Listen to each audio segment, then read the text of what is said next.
unfortunately, we get, we get the Mooks, as I talked about to start the show, with these stories about Utah moving to the ACC. Was never a serious conversation. The Utah Utes are not leaving the Big 12 for the ACC. And everybody that wants to tell you that's happening, and I've heard all the wild, well, ESPN wants Utah in why would ESPN want to move Utah to the ACC?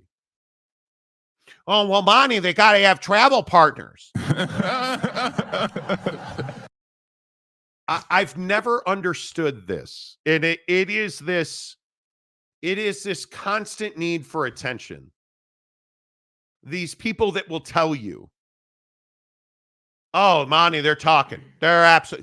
They just signed a grant of rights. Well, Monty, ESPN wants Utah and the ACC. Well, the Big 12 has a deal with ESPN. Well, Stanford needs a travel partner, Monty. And you think that Utah is a better travel partner than, I don't know, Cal? Ask yourself, what is the win for ESPN? And I've seen this. What is the win, you mook, for ESPN to pull Utah out of the Big 12 and move them to the ACC? Which, and I know you know this, would require the ACC to open up their grant of rights and renegotiate their TV deal for Utah. Do you think anybody on Tobacco Road gives a flying flip about the Utah Utes? Nope.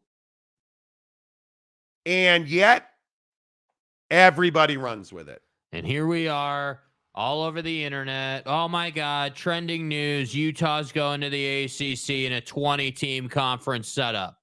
I love this assertion. Oh, they're going to have 20 teams. They're going to add Tulane. They're going to add Utah. They're going to add all these teams. They're going to add, Washington and Oregon State.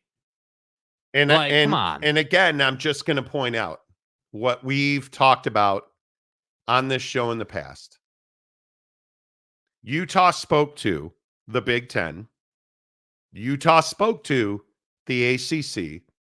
And Utah spoke to the Big 12. Why did Utah choose the Big 12? Well, they couldn't get an invite from the Big 10.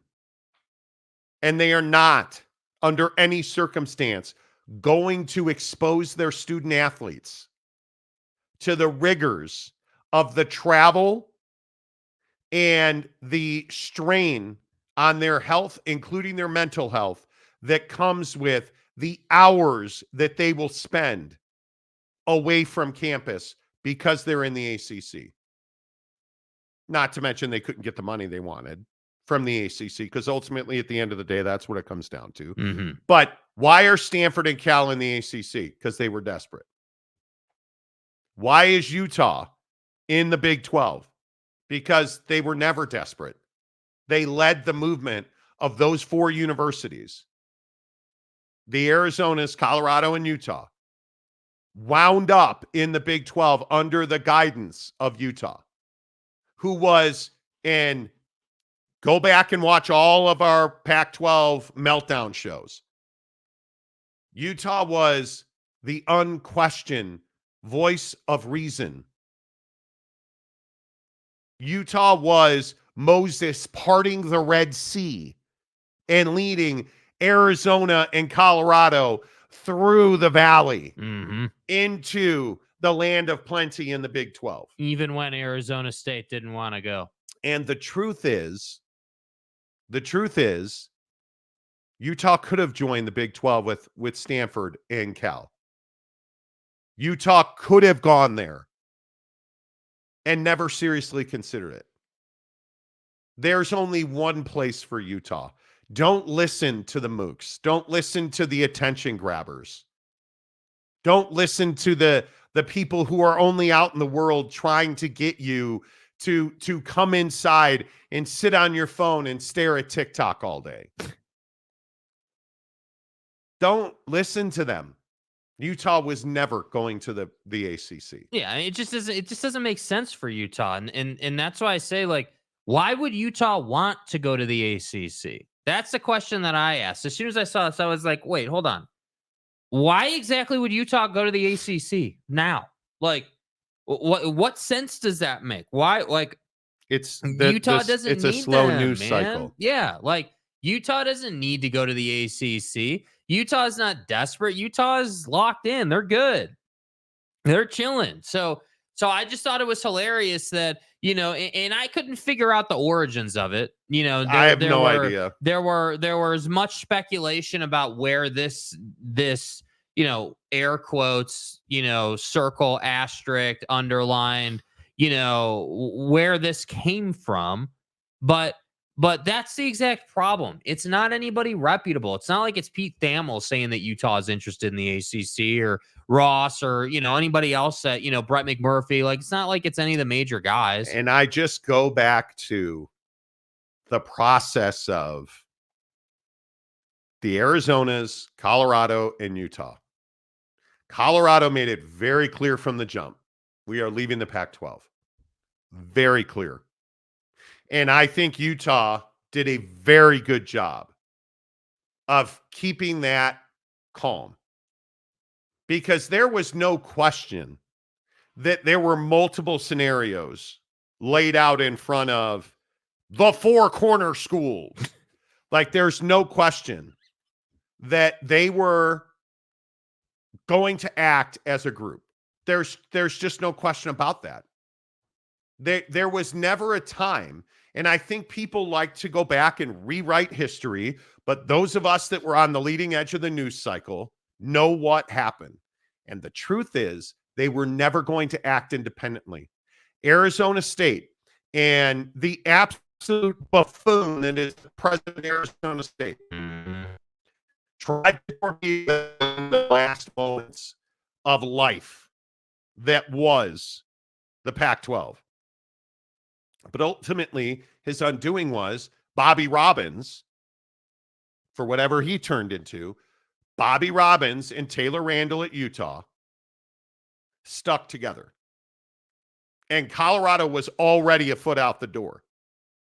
Arizona State had no choice. Mm-hmm. They had no leverage. Nobody respects them. They could not act alone. And as soon as that thing went to vote and all the dominoes fell, it was over. The four of them were always moving together. I think, much to Taylor Randall at Utah's credit, he is a man of his word. If you know Taylor Randall in any way, shape, or form, the president at Utah, he is a man of integrity, and he is a man of his word. He stuck it out in the Pac-12 until it was absolutely clear there was no sticking it out in the Pac-12. Yeah, and I think, a lot of people are like, oh, well, Colorado was the first to leave. Like, what do you mean Utah led the way? And that tells me you have no idea what actually happened. Yeah, sure. Was Colorado the first one to go? Sure. But Colorado was very much on their own little island. Colorado said, hey, we're just going to do this on our own, and we'll see you guys later. Because what was the Big 12 offering? And this is what people don't understand. The Big 12 was never offering just one spot. The Big 12 was offering 4 spots. That's it. They were offering 4 spots. Colorado, Arizona, and Utah. And really, it was Colorado and Arizona. And Taylor Randall, and we talked about it ad nauseum on the show. Taylor Randall, the president of Utah, had long, detailed conversations with the Big 12 before accepting that invitation, and had an invitation. I want to say it was at least 6 weeks before he accepted it. And Taylor Randall, again, stuck to his pledge to his Pac-12 membership and said, we are going to be here until it is very crystal clear that this is not going to be a place where we can survive. Right. And when did everything change? Everything changed when Taylor Randall said we're out, which was 2 days before that final vote. So, yes, was Colorado there saying, hey, we're leaving? Absolutely. I think we saw that at Pac-12 football media days. There was no doubt about that. And then I don't think there was any doubt, as we reported on the show and all the Arizona hyenas came out and lost their shit about it, there was no doubt that Bobby Robbins in Arizona were number 2. And all you needed was Arizona State to fall in line, and you had that group of 4. And I think, without question, as soon as Taylor Randall at Utah said, okay, now we need to have serious conversations about not being here, those 4 moved. And they moved together, and it worked out perfectly. And Oregon State and Washington State, Stanford and Cal, chose to take a different route. They chose to stay believing that there would be something that would change, and nothing ever changed. And they were on the outside looking in, and you had people at all those universities begging the Big 12 or the Big 10 for an invitation that was never coming. Mm-hmm. And I think that's why Stanford and Cal wound up in the ACC. That's why Oregon State and Washington State wound up nowhere, and still to this day have nothing but scheduling alliances with the Mountain West. And it's why Utah, Colorado, Arizona, and Arizona State are in the Big 12. Because when you have smart people like Taylor Randall at the University of Utah, who was in a leadership position in that conference in its last days, trying to get people to stick to their word. And I think that was probably the biggest issue with Colorado. And the stories are varied, and I think Rick George will probably take it to his grave.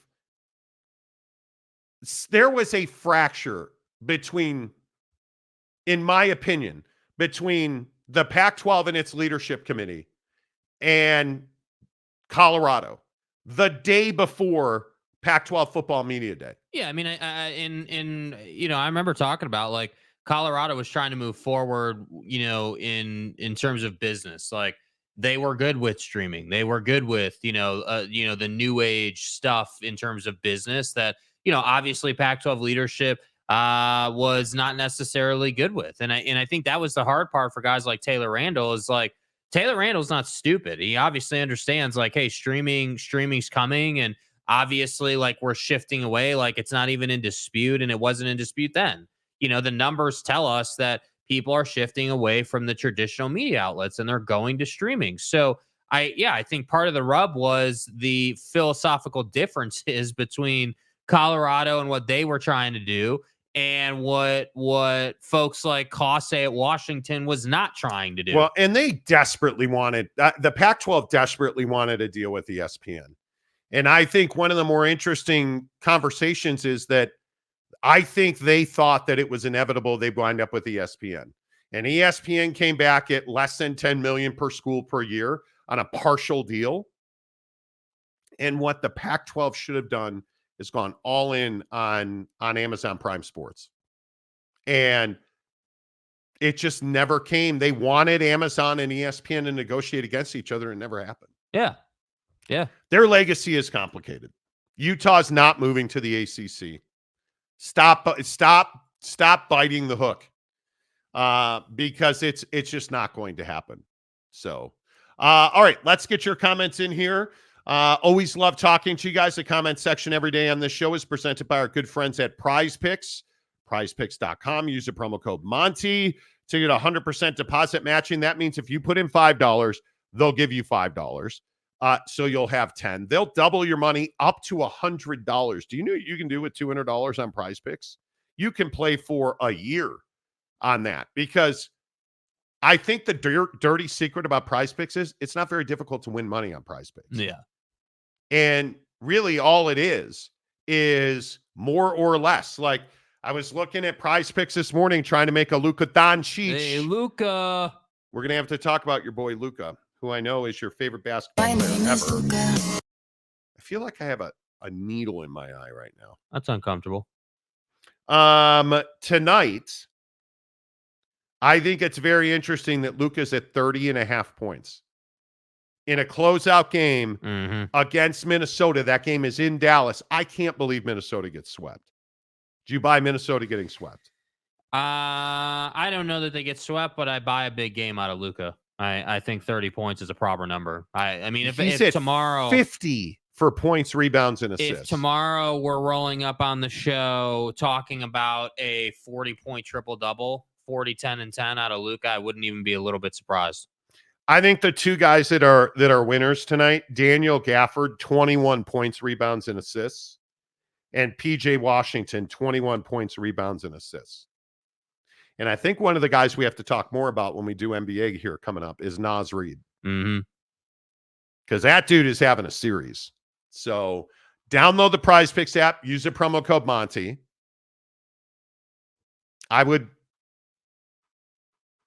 You should probably play the piano music because it was not a great golf weekend on Prize Picks. Yeah. Scotty. I'm tired of the excuses, Scotty. Don't care about the baby anymore. That was cute that, you were Don't thinking about. Don't care about the baby anymore. It was cool and cute and everything that you were talking about pulling out of tournaments, unlike pulling out of something else. And wow. You went and, turn yourself into an alleged felon after allegedly running over a cop that, never made contact with your car. We get it, dude. Well, you're distracted. So let's stop making excuses. Tony Finau, you couldn't make that one putt I needed. Tony Finau missed like a 5-foot birdie putt that would have made Chaboy $100. Oh dear. Oh my. Tony, I won't forget that.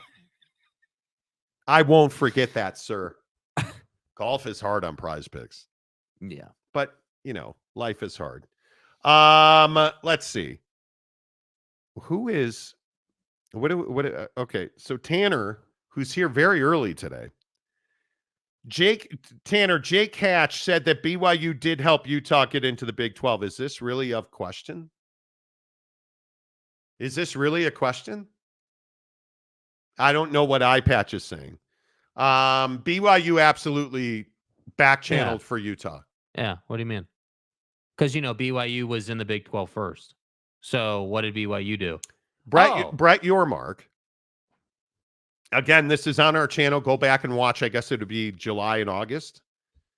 Brett Yormark used relationships across the conference to open up communication through back channels. And we were told that Tom Homo, amongst others, was creating lines of communication between the Big 12 and Utah. And now I think Jake Hatch and everybody else confirm what we reported last year about that. There was no doubt about that. But it makes perfect sense too. Like you understand, okay, like Brett Yormark maybe doesn't have a ongoing relationship with someone like Taylor Randall, who at that time was, outside his conference in another conference. Like, maybe you don't have the strongest relationship there just for obvious reasons. So why not use one of your member institutions, a great businessman in Tom Homo, to say, hey, this guy, you have a relationship with this guy. Obviously, you guys talk probably on a weekly basis. Would you mind, connecting the dots here, which obviously happened. Yeah, I don't think there's any question. If BYU hadn't gotten involved, Utah would not, in my opinion, have been in the Big 12. Yeah. I don't know where they would have ended up. But I think it was really important because, and we saw this and we reported this first as well.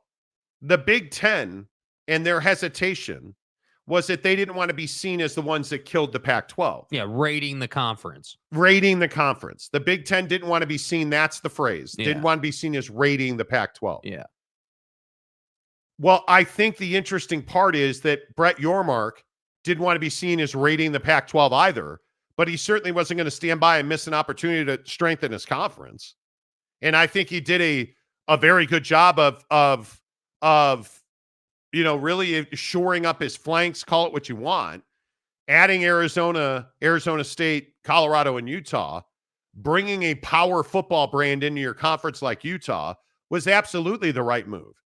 And he did a very, very good job of using key stakeholders in the Big 12 to open up lines of communication with Arizona, Arizona State, Colorado, and Utah. Mm-hmm. And there's no doubt BYU played an integral part in Utah being in the Big 12. And I think what's funny is, and this is particularly a Utah fan issue, but Utah and BYU administration,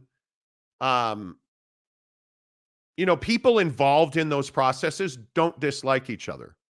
And Utah fan can't get out of their own mind enough to realize that sports is not life at the top of the food chain at Utah and BYU. It just is not. And you need to look no further than Kyle Whittingham and Kalani Sitake. You need to look no further than BYU men running Utah. Like there is strong, deep, long-lasting relationships between the two schools. They don't hate each other. There's not vitriol. The problem is most fans can't get out of their own way to understand that sports is not life. Well, and I think the fan perspective is always going to be a bit flawed, right? I mean, obviously, if you're Sure, yeah, I would a agree. Utah football fan or a BYU football fan, like obviously you're going to look at it, a different way. But if you're looking at it at the conference level and you're Taylor Randall, you're Brett Yormark, you're Tom Homo, like you're looking at this and saying, okay, does this make sense? It makes a lot of sense because of everything you just said, right? There's a long, deep-rooted tradition and history here in the relationship. And at that time, the Big 12 understood what was coming down the pipe, which was, hey, Texas and Oklahoma are leaving our conference and going to the SEC. We need to go ahead and strengthen our conference now. Yes. And that's why, as you said, hey, it's not just one slot with Colorado, it's 4 slots. How can we ultimately strengthen this conference? So Brett Yormark is sitting here saying, okay, well, who do I know? Who could I reach out to in the conference to reach some of these schools? And obviously, Tom Homo was the top of the list for Utah. It makes perfect sense. So the idea that anybody would deny that BYU was an integral part of getting Utah into the Big 12 or that somehow BYU had nothing to do with it, you're out of your mind. I mean, there's a reason that Taylor Randall was able to ascend into a position in the conversation to lead those 4 schools into the conference. Do you think it was do you think it was like an accident that it was Taylor Randall, not Bobby Robbins, who ultimately got the job done? Like, Bobby obviously had a huge impact, right? Bobby obviously had to go and have those conversations with the Michael Crows of the world to say, hey, let's not be idiots here. Let's go over to the Big 12 as a package deal. But when you look at it, obviously Taylor Randall had to get in there, have the conversations, and work through it. By the way, I'd also point out, Mark Harlan also was very involved in this. Mark Harlan is on the college football playoff committee. Yes. He is in the conversation. This is somebody who is very good at what he does. Widely regarded as one of the best athletic directors in the country. So let's not play this off like, oh, well, BYU had nothing to do with it. Utah deserves a ton of credit. BYU was the bridge to the Big 12 that Utah needed to get the job done. Yeah. And there's just no getting around that. Yeah, and I don't know why Utah fan is so upset about that. Yeah, I just don't understand why it's that big a deal. Yeah. Christopher Shannon, hello. Stanford and Cal are emblematic of the Pac-12 stupidity. Still using an academic template rather than a sports business template. Yeah. I think, again, not to keep filleting Taylor Randall at Utah, but he very much understands that you have to have a business model for both. And I think that Taylor Randall has allowed Mark Harlan to run, process, grow, develop his athletic department, where you are seeing success across the board at Utah, both in men's and women's athletics. You're seeing revenue generation. You're seeing facility growth. You're seeing, commercial growth. You're seeing a lot of positives at Utah because Taylor Randall understands that academics and athletics play a crucial role in supporting each other. Yeah. And there's a lot of universities, I think Stanford doesn't embrace that. I think the UC system is completely broken. It's not a Cal problem. It's a UC system problem. It is incredibly flawed. And it's why you have UCLA might be the best example of it. You're in the Big Ten now. You're going to hand $40-50 million a year to somebody else, and you're going to play at a broken down Rose Bowl instead of an on-campus stadium, you're going to play in a 100,000 seat Coliseum, if you will, where you get 20,000, 30,000, 40,000, hell, get 50,000 fans. You still look half empty. Yeah. Nobody goes to garden variety UCLA home football games at the Rose Bowl. And if they do, it looks like they don't, because that place is such a huge barn that it always looks empty unless you get 70, 80, 90,000 people in there, and they're not doing that unless they're competing for championships. Which, again, it goes right back to ESPN's conundrum with the Pac-12. It's stuff like that where it's like, hey, you may be getting good attendance in your football stadium, but if on TV it looks like the stadium's 3/4 empty, who gives a damn? Like, obviously, ESPN's trying to put on big events. ESPN wants your stadium to look packed and look full and look like it's crazy. And that, to me, was one of the best examples of the Pac-12's just, incompetence, or like just not understanding how and what matters. And that's unfortunate. Yeah, and I think there's a lot to like about what Pac-12 football was. But this worked out almost to plan. I mean, your biggest brands were clearly Oregon and Washington. They got paid.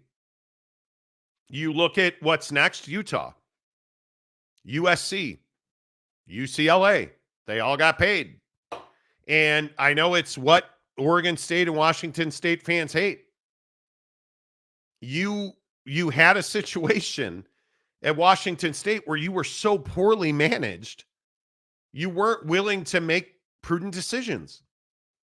And I truly think the only victim in the Pac-12 is Oregon State. Oregon State has Scott Barnes. Oregon State has great facilities now. And you absolutely got hosed.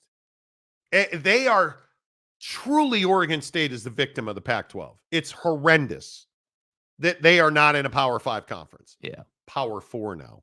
It's horrendous. What's the backstory? Salty Virginia Peanuts says, with Jack Swarbrick twisting the ACC. Well, Stanford and Cal,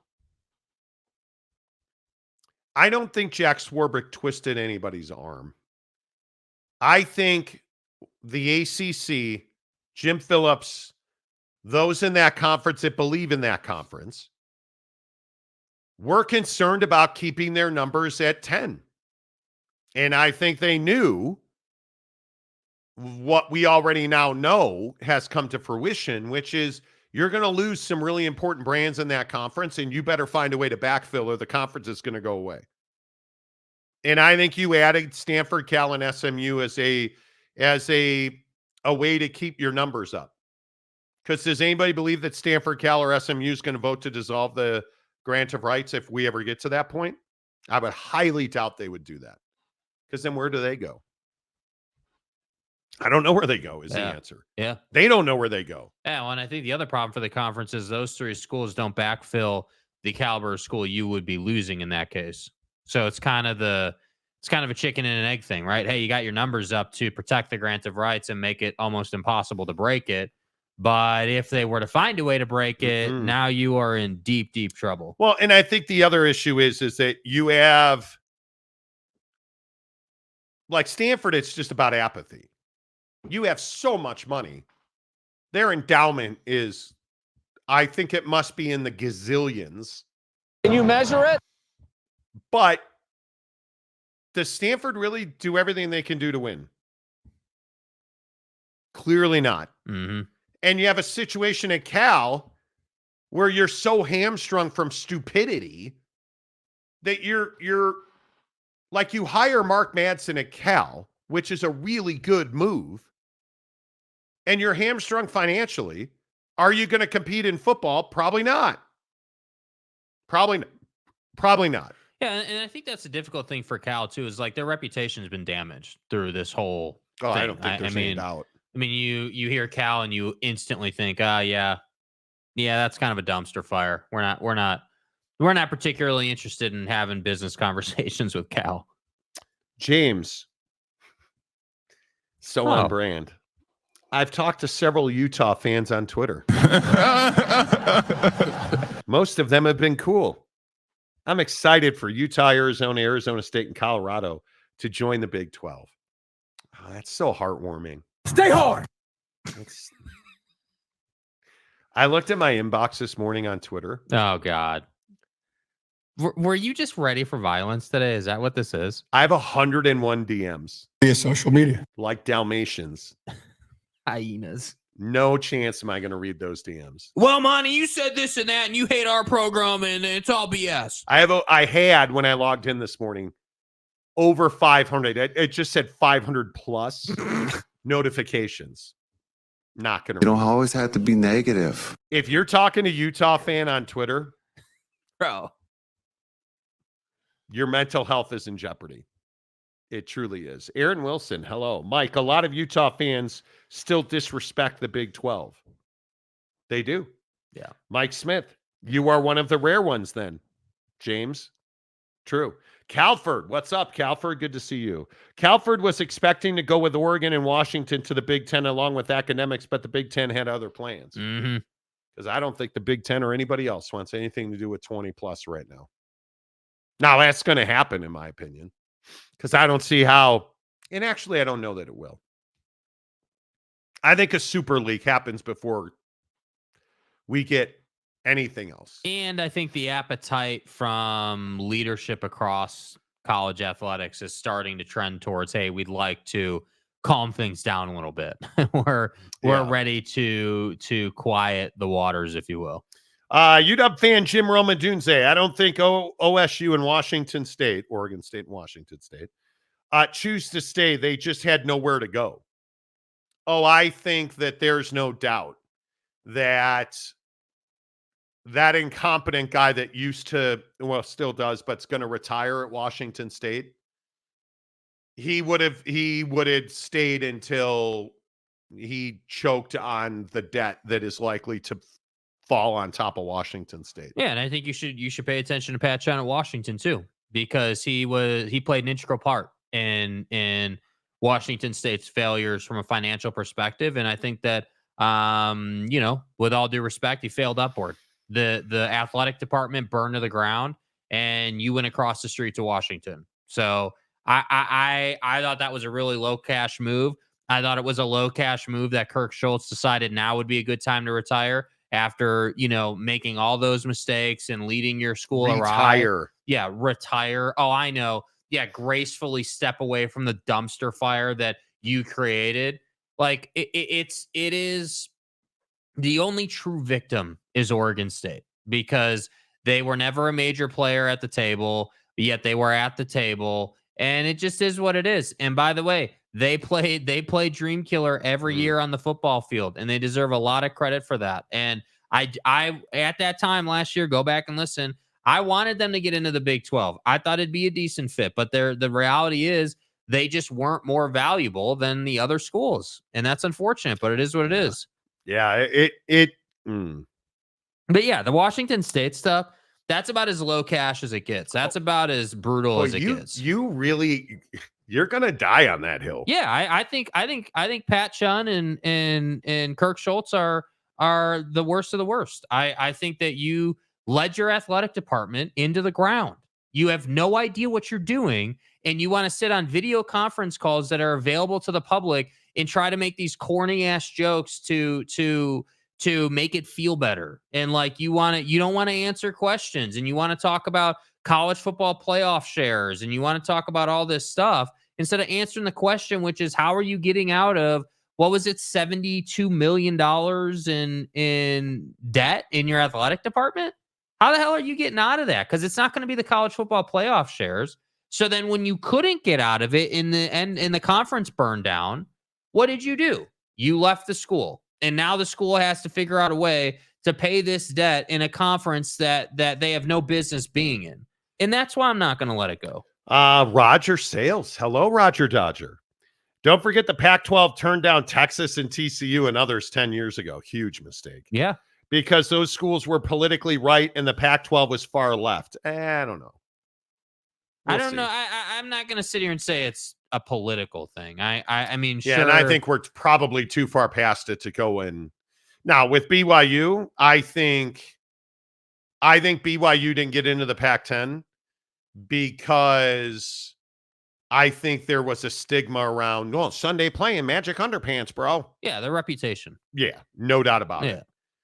But you're exactly right, Roger, when we talk about stupid decisions. That was a stupid decision.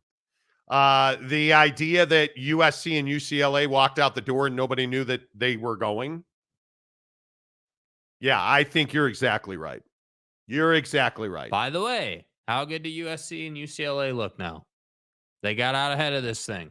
USC seems to be in the catbird seat. Now, do they still win? We'll find out.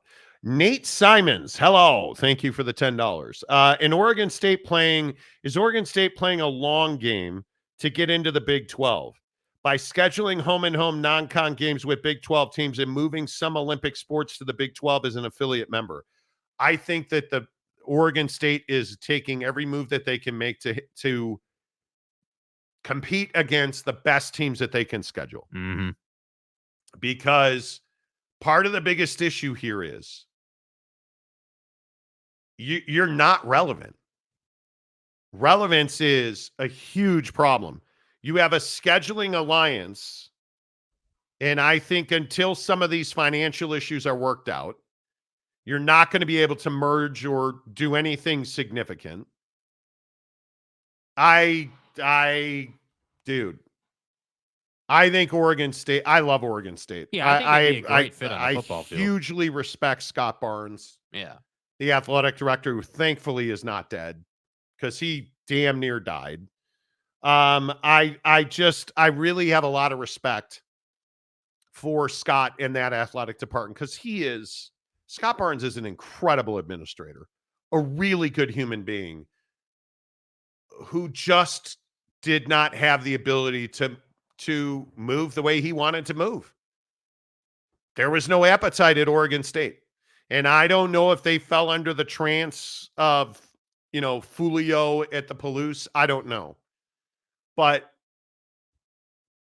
I feel bad for Oregon State fan because you deserved better. Yeah. You deserved better. Are they plotting for the future? I don't know that they're plotting for future membership. I think that you are looking at a situation where they're just trying to shore up as much as they can shore up. Yeah. It is what it is. OG Gary, good morning. Business will always trump fandom. Wait until they find out that Bama and Auburn are in bed with each other, or Notre Dame and USC are in bed with each other, or FSU and Miami are in bed together. You guys, I think no truer words have ever been spoken. If you don't understand that what's best for Utah is best for BYU and vice versa, you're crazy. If you don't understand that what's best for the University of Texas and Texas A&M is mutually beneficial, what's best for football in the state of Utah or Texas or Florida, athletics are always going to be third or fourth. Right. Whether you want them to be or not. Are there exceptions? Sure. But in a state like Utah, where your faith is such a central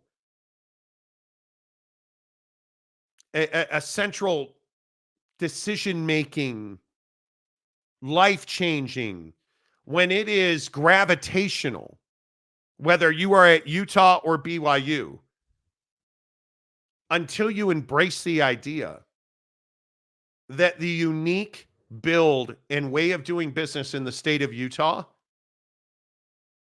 is not unique. It is, in fact, mutual between BYU and Utah. You're going to keep thinking that football is more important than Sundays or the honor code, or right. You're going to keep thinking that beating BYU every year is all that matters, and it's more important than the research development partnerships or the And you're completely wrong. You're completely wrong. It's wild to me.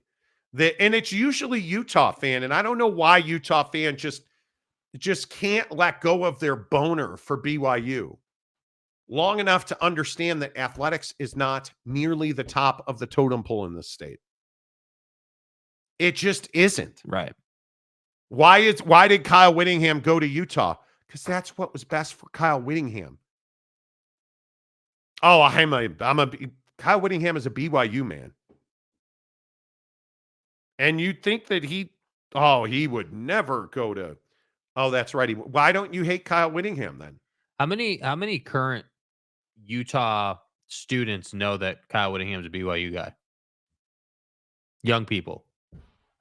No idea.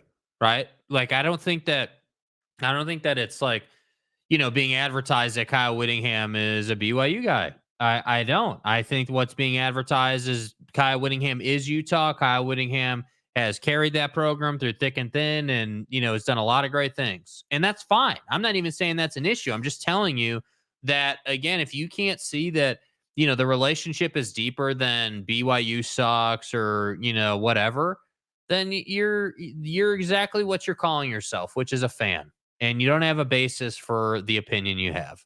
I agree. Christopher Shannon, Washington State and Oregon State should have contacted the Big 12 about membership behind the Pac-10's back. No, they shouldn't have. No, they should not have. Had to have known less valuable you are. No, they don't. Like, they should have contacted the Big 12 about membership behind the Pac-10's back. Let that sink in. So you're trying to cut off your nose to spite your face. When you are the face. Like, do you understand that Kirk Schultz is, for better or for worse, was one of the leaders of that conference? Do you really think that he would ever do that? No, he would never do that, nor should he have done that. What USC and UCLA did was absolutely treasonous. They torpedoed expansion in the conference for their own good. That's treasonous. You don't do that. Yeah. That's bad for business. You just don't do that. Do you really think that USC is going to be able to do business with any of Oregon State, Washington State, Cal, Stanford? Do you think that they're going to be excited to answer USC's phone call? They're not. You burned bridges. Do you understand how much damage was done to the four northern schools of Oregon State, Washington State, Stanford, and Cal? Do you understand how much business was lost, how much money was lost, how much damage was done? Because they went behind their back. You just don't do that. Yeah. K Nurin, wake up and hit the like button. Exactly right. BYU and Utah to the Super League. I think you probably will see that.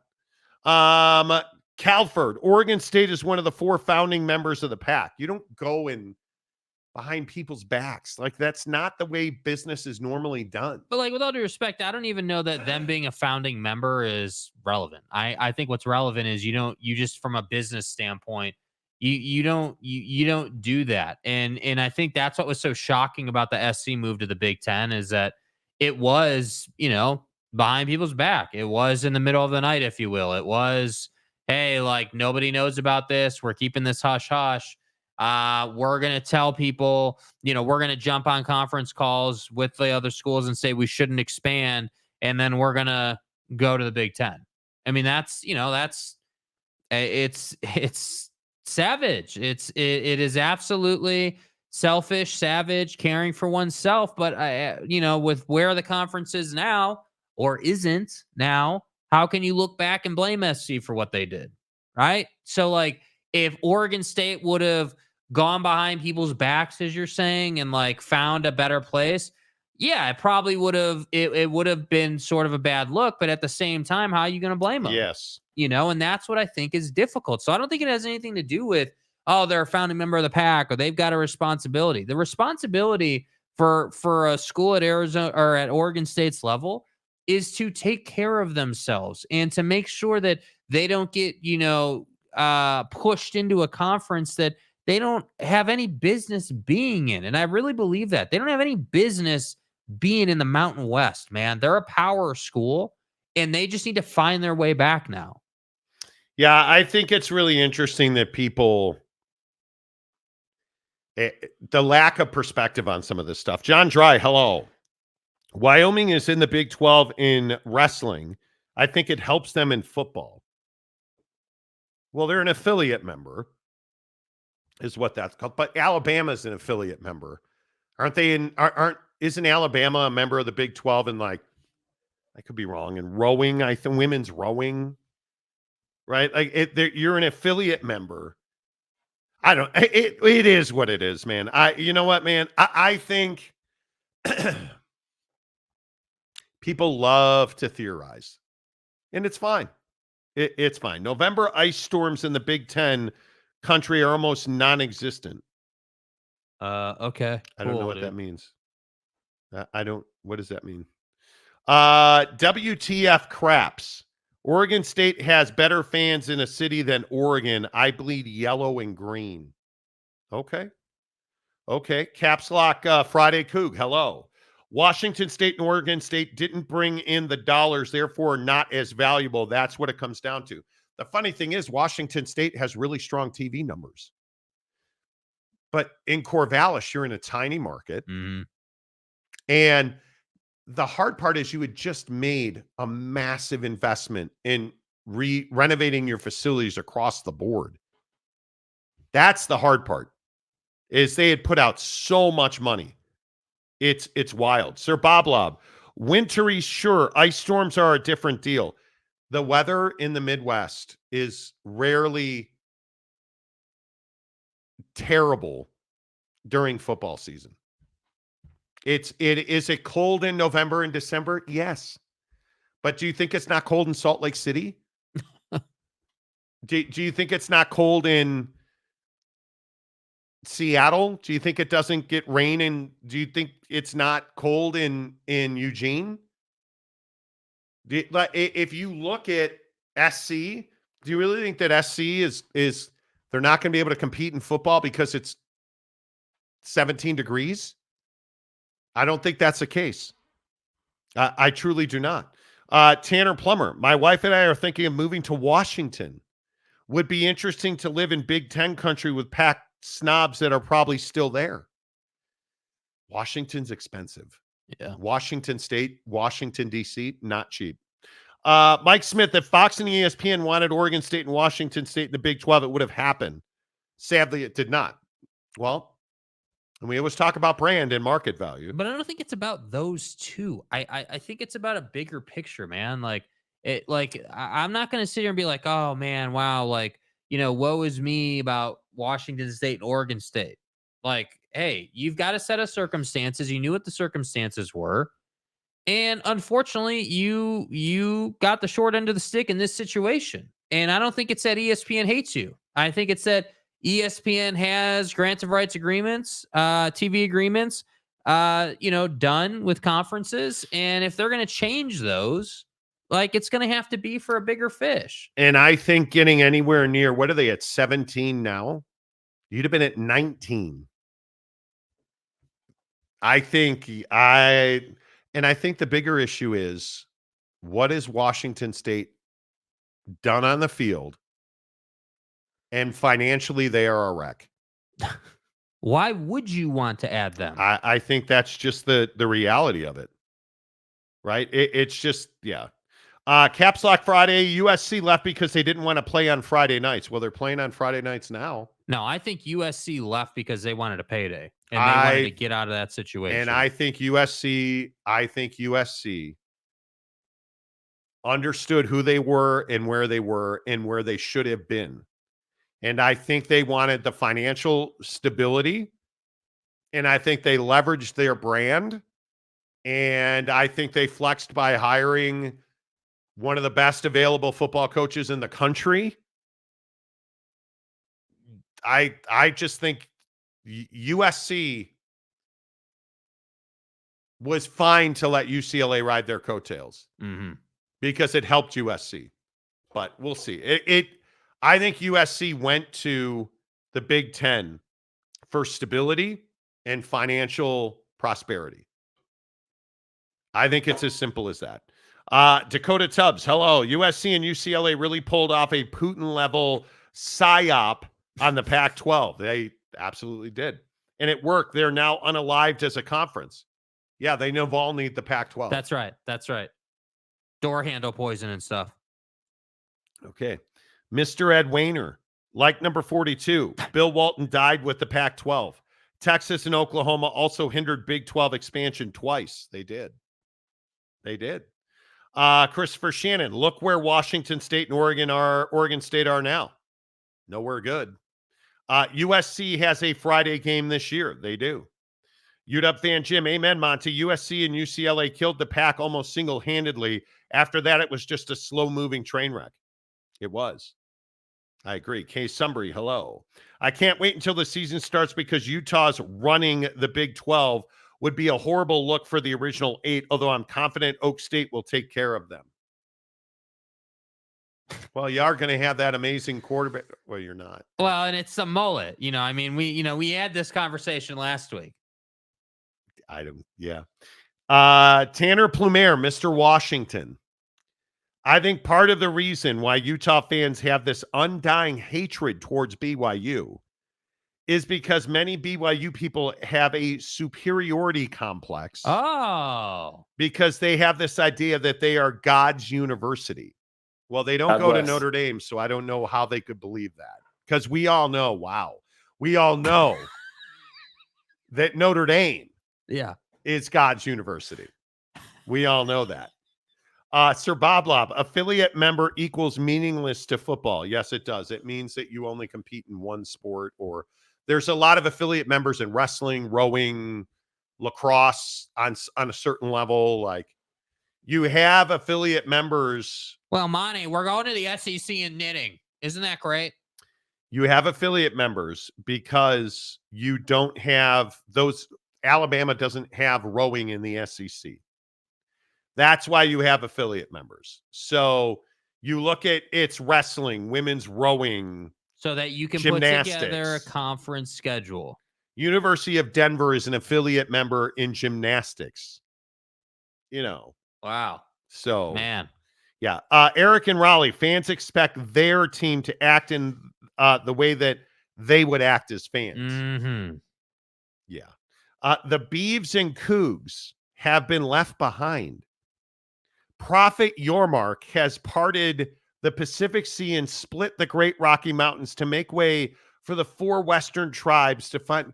Dude, like, dude, you must be on hardcore stuff this morning, dude. Like, wow. What are we doing, bro? Wow. It's fine. Big Blue Horses. It was my understanding USC went to Commish a year before they left and said their sharing model is broken. And when Commish failed twice to get a TV, that's not what happened. That's not at all what happened. Tanner Plummer, what's going on with Franklin? Franklin who? Are you talking about James Franklin and his meddling in pedo state? I don't even want to get into it. I will say again, I don't believe that Penn State should have a football program. I believe there's a reason James Franklin can't get any other jobs. And I'll leave it at that. Happy ending Valley. May you never win another game. Sir Bob Lob, USC told Calford, see ya. Okay. Cool. Wet Blanket. Lindy's magazine picked the Pokes to win the Big 12. I don't know what the 12 is. Win 12. They're going to win 12 games.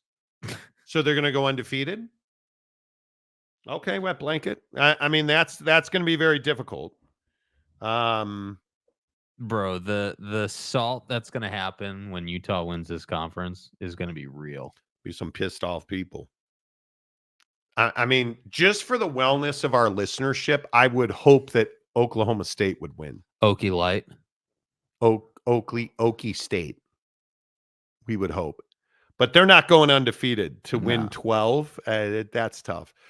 Notre Dame's God University. Nah, everyone knows Oak State is God's University. Oh, there you go. Dakota Tubbs. Everyone knows that Baylor is God's University. Waco. David Koresh. Come to the true Southern Baptist faith, y'all. Okay, I'm going to need an admission on what you're smoking this morning, bro. Honestly. I want some of the hay that you're on. I have to say, Dakota did DM me this morning that he went through a QT and he took a picture of the food on the rollers. So it could be that there's been some contamination from the food off the rollers. That's what it could be here. And yet you still won't admit that that was disgusting. Listen, the one taquito I had was good. Disgusting. Caleb Aylmore. North Dakota State and South Dakota are affiliate members for wrestling. Monty. My bad. Eric in Raleigh. The ayahuasca is deep today. Very 100%, dude. and potent. Gary Wolf. Morning, y'all. Hey, y'all. Morning. Hey, y'all. Mike Smith. It seems these God's universities are not doing as well. What? I mean, listen, it's the trials and tribulations that God is putting you through. I would just point out that God's University won the championship of lacrosse this weekend. So. Facial recognition. Paulo. What's one got to do with the other? If ACC collapses, what happens to SMU? Nobody cares. And Notre Dame and SMU to the Big 12? No, Notre Dame is going to the Big 10. It's the pipeline to Texas, dude. Come on. SMU. Wow. Yeah. No. Let's see. Eric and Raleigh. If Notre Dame is God's University, shouldn't Dabo be the coach there? Don't say that. Please don't speak that into existence. In God's name, image, and likeness. We already have a guy who can't count past 10. It's probably different than what you're thinking, though. Good to see Marcus Freeman working hard to build the football program, watching the lacrosse championship this weekend. What's up, big bro? Well, Monty, one of his players was, on the lacrosse team, so that's why he was there. Yeah, well, he could have been out, like recruiting or trying to make that team better. Clean whiteboards so that you're ready to go. I don't care what you're doing. Marcus, take a math class, count past 10. Learn to no. The answer is no, Marcus. You had 10 guys. It was a foot. And you thought having 10 guys on the field at the goal line is how you beat like you had. By the way, how many breaks is he going to get? You had Ohio State. You had them. And then you had 10 guys on the field, and they beat your ass. Again.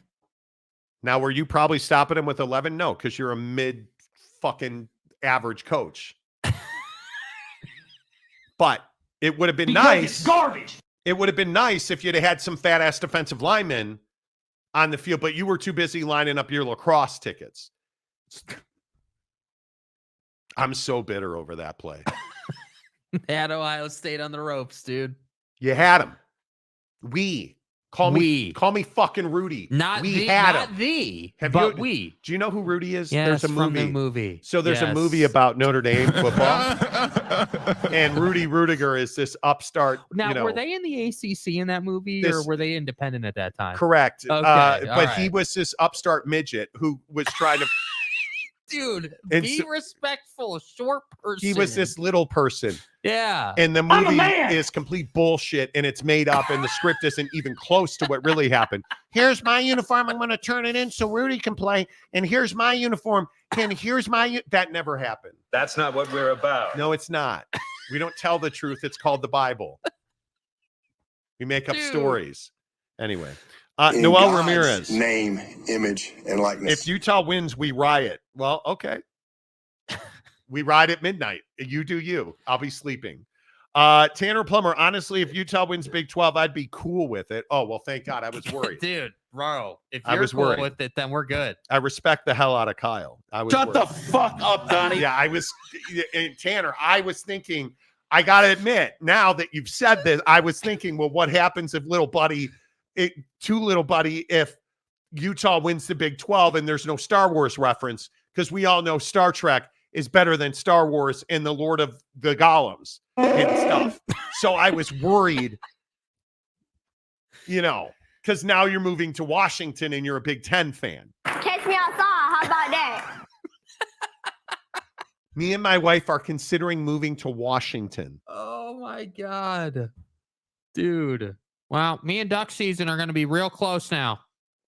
Jake, anything you want to say about Dallas? Because Boss Frog's here now. Decided to show up for once, huh?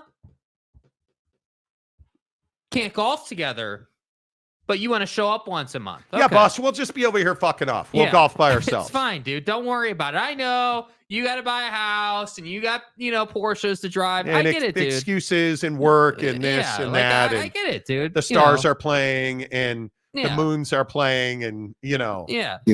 Yeah. I mean, come on. Good to see you, boss. Boss Frog also says Jesus, Dakota.